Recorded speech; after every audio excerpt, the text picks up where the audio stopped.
So there's no, hey, Alexa, where are my fasteners? As I say that, I'm worried something's going to happen to my house, actually, so I got to be careful when I say that. Well, my speaker just went off when you said that.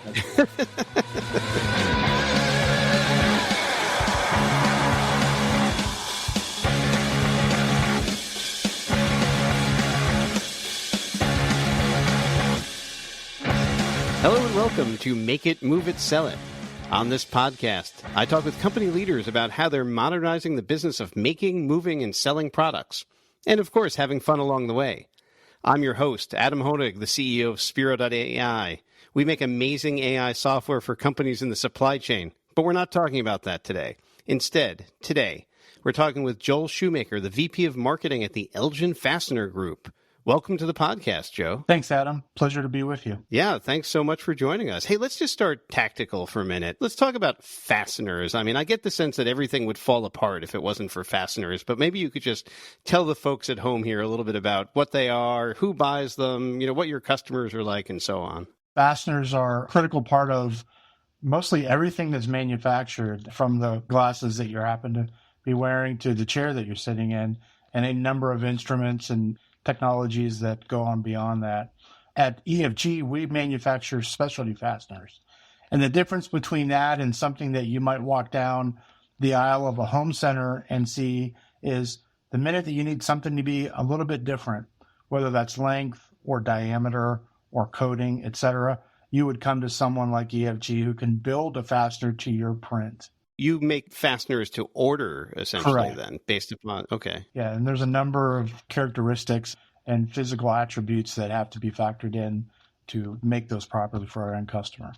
And we service both OEM folks as well as larger distributors who ultimately then sell to OEMs. Gotcha. And I was reading that the market for fasteners is about $86 billion internationally. Does that sound right? Yeah, it does. It's amazing, right? They're used in things that you probably overlook every day and don't realize. But the global market, we obviously play in a subset, which would be the North American market.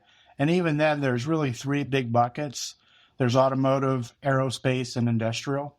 And we service primarily the industrial market. We do have some entryways into automotive with some of our key customers, but that's mostly for secondary things like roof racks on a car, et cetera, not critical engine components. Gotcha. It's really interesting. So $86 billion really jumped out at me because that's the size of the CRM software market too. I always think, wow, that's really big. And fasteners, you guys got us beat by a little bit, probably growing at about the same rate overall. Right. The big difference is we have to sell millions and billions to realize significant revenue versus software package, et cetera. It's true. And when we sell new licenses software, we just turn them on. You guys actually have to make something. So it's really different that way. And I don't know how much you know about fastener manufacturing, but everything starts as a coil of wire. So no matter what the end product is, it comes in. If you can envision a spool of thread just being very much larger and being wire, that's what everything starts at. Oh, yeah. I was in the factory of one of our customers that makes electrical conduit, and they start with those big spools and just kind of get it down to exactly the right width and encase it in plastic and do whatever with it. So it sounds sort of familiar. Exactly right. And the folks that work on those pieces of equipment are part scientists and part artists, because there's a nuance in working on some of that equipment that's decades and decades old. Let's take the conversation up a little bit. So let's talk a little bit about the strategy at EFG. So, you guys are making things to order, so it's a lot more specific than the commodity part of the business. But how do you differentiate the company? Really, our ability to service our customer base through the widest product offering of specialty fasteners and also licensed fasteners. So you've heard of things like Phillips or Torx. We're able to manufacture those under license for our customers, which is really important. We also offer what we call blended sourcing, and that allows us to offer the lowest total cost of ownership to our customer base. Customers that would maybe formerly be sourcing things globally or from an Asian market can now source through us. We'll handle all the logistics, all the quality control. And when there's a demand spike and product is stuck on the water, we can turn on our machines and meet that demand spike with domestic-made production. And then the last pillar of our stool from a value prop is our ability to do all of that with industry-leading quality and customer support. Our cost of poor quality is less than 0.5%. And what that means for our customers is they can be sure that they have guaranteed uptime so that they're not losing revenue because they're waiting on a small screw that's holding up their production process. Yeah, I've heard a lot of horror stories about manufacturing lines being down for lack of all kinds of components. Hopefully, a lot of that is behind us at this point. Let's go to the manufacturing location for a second. So is most of your manufacturing in the U.S. then, or is it split between here and abroad? We do all of our manufacturing domestically in one of 7 different locations, largely in the Midwest, but we have contract manufacturing with some Asian sources to offer a blended model for those customers that so desire. The overwhelming majority of what we do is domestically made. Gotcha. And we've been talking with people. I've been kind of hearing a trend of more and more production being done in the U.S., though, or at least in North America, to avoid the transportation issues, as well as who knows what else is going to happen. Yep, that's true. There's always been a kind of a question mark around quality when it comes to globally sourced product. But now you layer on top of that the cost of freight from a container being $3,000 jumping to $20,000 to ship product. And then you add in the complexity of delivery with delivery schedules being all over the board. It really has a lot of companies looking to insource production again back in the States. Yeah, and I think that trend is definitely going to continue. The challenge that I've been hearing from a lot of people is actually the labor side of the equation in terms of staffing, facilities, whether it's warehousing or manufacturing or anything like that, has been a bit of a challenge. Yeah, and we're not immune. We've experienced some of the challenges that many folks in the marketplace have seen from a labor standpoint. For our perspective, it was a very limited window or more limited. So we've come through that tunnel and we're on the other side and we're enjoying really, really robust levels of production and staffing. And we continue to hire for key roles even right now. Is there any sort of approaches that you've taken to the labor market that you feel like is unique or interesting for folks? Like, for example, we were talking with somebody on the podcast who was hiring seasonal farm labor to help get everything done because they were like, well, during the winter, everybody in Wisconsin or wherever they were don't have anything to do. So it's a great overflow capability for us. Is there anything interesting that you guys do like that? I wish I had some secret sauce for you, but it's really been, we've explored a number of options, as you mentioned, with bringing folks in that maybe were in non-related markets to help out from a labor standpoint. But at the end of the day, it just became how we could rally around this notion of taking care of our employees. And that really put us over the edge because we were competing with not only other fastener companies, but non-related. There were automotive people. There were manufacturing RVs that were paying a lot of money to direct labor. So we had to compete with people outside of our industry. Oh, I'm sure you're probably competing with Amazon on some level too. Yeah, exactly. So we really put a lot of focus and a lot of effort in improving our benefits packages, improving our wages, improving our work-life balance for our teams. And that's really resonated very strongly. Speaking about Amazon, what are you hearing from the customer side of things? We've been talking with a lot of folks who've been saying that customer expectations are being shaped by people like Amazon today. And even though you're an industrial goods supplier, that people still have an expectation of tracking packages, knowing when things are going to arrive, quality levels. Do you feel like that's going on in your part of the world? You know, it's a great question. We haven't seen the expectation bar raised to an Amazon level. However, I think that it's fair to say that as new workers come into the workforce and other ones get promoted and they're being backfilled by the next generation, there is an expectation in their mind that people should perform in an Amazon way. That's not to say that we should deliver in 24 hours or deliver in a 3-day window. It's not realistic from a manufacturing perspective. But to have information available at their fingertips, I think is an expectation that we and many others are going to have to meet in the coming future. So there's no, hey, Alexa, where are my fasteners? As I say that, I'm worried something's going to happen in my house, actually. So I got to be careful when I say that. Well, my speaker just went off when you said that. Yeah, no, I would think that as of right now, it's probably not the expectation that that would be the case. But if I put myself in the seat of a consumer, I would want to have access to things like product history, order history, and configuration capability without having to talk to somebody if I so choose not to. All of those things are being worked on at various levels in our industry. And in fact, we are working on a product configurator, which will be delivered at some point here that would give those customers that ability online. And so from an e-commerce perspective, it sounds like this is your first foray into that. Is that true? I would say that's fair. It's a little non-standard e-commerce. When I think of e-commerce, I think of product category A with a known SKU number that you can put on a shelf. Because everything that we do is custom, it's not expected that we would have things on the shelf built to a customer's print. But we should be able to give the customer the ability to configure that online, and then we can quickly price it. They can agree to it, and we can get it into production.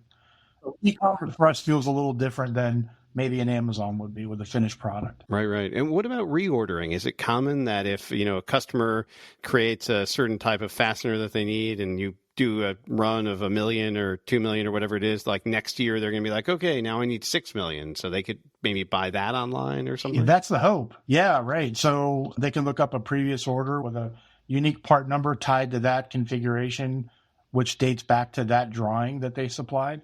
And then it's as simple as putting in, a request for 20 million more.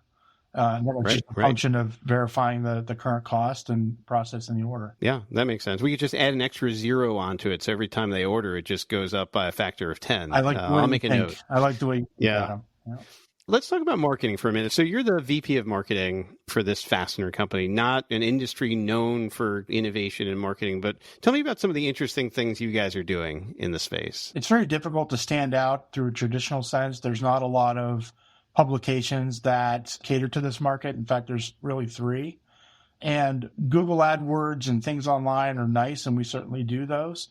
Social media for us has become very, very big, and it's big for a few reasons. One, not a lot of folks in our space are active in it, and we try to be very active in it, putting out posts a couple times a day, every day of the week. We try to make those a little bit fun, certainly engaging, informative. We rally around the concept of how, now, wow, educational, something that's going to thrill them or surprise them, and then informational. And that served us well. Our following has grown, our interaction has grown, and frankly, our level of top-line funnel inquiries has grown. What we're finding from both our web presence and our social media presence is that we get inroads at the top of the funnel for more nebulous kind of, hey, help me understand what you do and how you can help me conversations, and very actionable bottom of the funnel. I have an immediate need for part number 1, 2, 3, quantity of 1 million, give me a price. Those get turned around very quickly with our quoting team, and we're able to win new business. So we see digital, whether it's online or social, as being a very strong differentiator for us in the marketplace. The thing about digital, though, is you're not only are you trying to capture the attention of, your potential buyers, but you're competing with everybody. I mean, you're competing with McDonald's and Coca-Cola and stuff like that. So how do you break through that landscape to get people to pay attention to you? We've got very specific language. We've got very relatable content. The people that are searching for our kind of product or our kind of service, I don't think that we compete with a McDonald's as much as I would love to. We're carving out awareness for our brand through the content that we generate. There's an acronym in sales of always be closing, ABC. Sure. And in marketing, we like ABE, always be educating. And so we put that out from a content standpoint to build trust and to create awareness. And I think that that's endeared us to, our new customer counts have risen year over year. Our cross-brand sales, because we have 7 product categories, so we have 7 product brands. Our cross-brand sales hit record levels last year. That's really tied to our ability to educate our customer base, because largely they came in on one platform. They had one need. But once we got them into the fold, we were able to talk to them, educate them, entice them to expand their buy with us or share a wallet. And digital is the way we've done that. Talking with a lot of people in manufacturing, it seems like building relationships with customers is super important. So do you see this strategy as like enhancing the relationship with them? I think so. I mean, I think your example of Amazon earlier is a great one. I've never, ever talked to an Amazon employee. I've said hi to the driver and given them a tip, sure, but from a deciding to order standpoint, never had a conversation with them, but I have strong brand loyalty to Amazon. And their entire relationship with me is digital, over my phone or over my PC. So I think the better we become at building those relationships by listening to what our customers say is important and delivering the content and the tools that they need or that they want to be more effective in their communication with us, that will build loyalty, that will build trust, and hopefully that will lead to continued business. I once did have a conversation with somebody at Amazon. You can find an 800 number to call them. I don't remember exactly what the circumstance was, but some order went really awry. And I'm like, I'm going to call them. And I got the number and I spoke to a perfectly pleasant lady and got everything resolved. But it was super weird. Felt like this shouldn't be happening. Like they've done everything else wrong that you have to call somebody now. Exactly. So speaking about digital and relationships, I want to spend a little bit of time talking about AI. I mean, we're obviously, an AI company. We're spending a lot of time with it ourselves, but I'm really interested from like a manufacturing and industrial company perspective. What's your perspective on all of this AI that has suddenly become very present for everybody? So it's exploded, right? My birthday happens to be on November 30th, the same day that ChatGPT launched. And initially, I didn't think much of it. And then 2 weeks into it, enough people had been talking about it that I checked it out and I am all in. I believe AI could be game changing. There's a lot of concern in the marketing community of will it replace marketers? Will it render obsolete roles that exist today? I don't know that I subscribe to that. I look at AI as a tool, a very powerful tool that in the hands of a capable user can be magnitudes of capability above what they're doing today. AI is a tool in the same way as a paintbrush is a tool.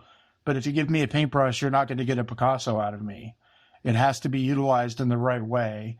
And the people that can develop the right skill sets from a prompt generation standpoint to get the most out of the tool are the ones who are going to elevate themselves and leapfrog the competition. I completely agree with you. I think that a lot of the low value things that we just have to do in marketing can be done easily. And that gives us more time to focus on sort of the more exciting stuff too. But I do wonder, in a world where the machine can write great copy for you all the time, are we going to be more editors than writers? And if we're going to be more editors, do we need less people doing stuff too then? I think there's some truth to that. I don't know if you type something in ChatGPT now and you asked it to put together a marketing campaign, would you be satisfied with what you received? There's still a lot of work to be done in nuancing the information that comes out, refining the information that comes out. I certainly agree that for, I'll say, more transactional kind of tasks, AI will replace that function. But the challenge is to elevate our game, right? The challenge is to think more strategically and not transactionally. AI will allow us to take that part of our day away, perhaps, and let us focus on the bigger picture on how we can make our brands more engaging, more loyal from a customer base standpoint, and certainly more relevant than the competitors that we're up against today. And so are you using this technology in the business today? Absolutely. Yeah. I mean, like most, I have ChatGPT. We've also started putting out videos with a product called Synthesia. That's gone fairly well. And we have Copy AI and a number of other tools that we're using to help us in other things with social media efforts and just general information, arming our sales team with better responses for commonly occurring objectives during the sales cycle. AI is a wonderful way of kind of brainstorming those items as well. I'll tell you another use case that I discovered that I was not aware of, but it's for people who have dyslexia too. Things like ChatGPT can be a real game changer. So we recently introduced a new feature in Spiro where you can just basically give Spiro the gist of an email and it'll write out a nice professional email using the same technology behind the ChatGPT. And got a call from one of our users and he was like, I've got dyslexia. I'm 45 years old. I've been writing business emails my whole life, but it's a struggle and I hesitate to do that. And I just want to thank you because now I don't have to have anxiety about what am I writing? Is it going to be bad? Am I going to look dumb to people? That's awesome. And I was like, I never would have thought about that. That's incredible. I think there's a lot of ways that this is going to go and use cases are going to come up that we were like, exactly. Who could have thought it? You're already on the cutting edge of this stuff. I mean, your platform is generating connections and making assessments of data that otherwise would have gone undiscovered. Oh, yeah. You're blazing trails with this stuff every day. Folks like us are just trying to catch up. We're running to try to get relevant, and you're setting the bar. Well, thank you for that. I mean, we try, but for me, it's the unexpected. Like, obviously, Spiro can tell you that this customer isn't ordering and you should give him a call. Like, very valuable, but sort of like straight down the fairway kind of stuff. These other things that are just kind of coming up, the dyslexia that I'm like super amazed by, Yeah, maybe because it is a surprise. That's always a bit of interest to me when things are unknown. Give it 2 days and you'll discover some new thing that just came out. I haven't seen anything this rapidly advancing before. Well, I'll tell you what, I'm hearing is coming next, and this is kind of where it gets crazy. I don't know if you're aware, but the AI is also really good at writing code. And so our engineers are using the AI to help us accelerate product development, which is fantastic. And I haven't been a programmer since the 90s, and even I can use it to write great quality code, which is crazy. But what's really crazy is the researchers who are training the next generation of AI models to train the next generation of AI models. And so once we kind of get to the point where it can be teaching itself things that way, I don't know what's going to happen. If you think it's going fast now, just wait until that happens. Oh, boy, you're right. Oh, my gosh. Feels like the Matrix. A little bit. The good news is, even though the AI tech is super exciting, it is kind of very limited in its way. Like if you ask ChatGPT to make a value judgment about something, you give it an email and you say, hey, how important is this email? Let me tell you, I've been trying to get it to give me good responses to that, and it's not doing it. It's very positive all the time on stuff. So there you go. I don't think it's going to replace our good judgment, which is probably one of the most important things. Relationships and judgments, I would say, are kind of what keep us all in business. I agree. Well, listen, Joe, this has been a great conversation. It's really been fascinating to hear about the uses of fasteners and just how you're thinking about innovation in an industrial context, because I don't feel like that gets a lot of attention in the market today. So this has been really, really great. So I really appreciate your coming on the show. My pleasure. Thanks for having me and for forwarding, ahead this conversation around marketing and AI. Yeah. And as a reminder to our listeners, you can find every episode of the Make It, Move It, Sell It podcast at spiro.ai/podcast. While you're thinking about it, maybe it makes sense to subscribe to the show or maybe give us a good rating. I don't know, Joe, do you think people should give us a good rating if they like the content? Of course they should. Absolutely. Share it on social media, just like Joe does with all of his campaigns. Tell your friends. It's anybody you got. But really great talking with you, Joe. And thank you to everybody for tuning in. And we're looking forward to speaking with you at the next episode. Thank you so much.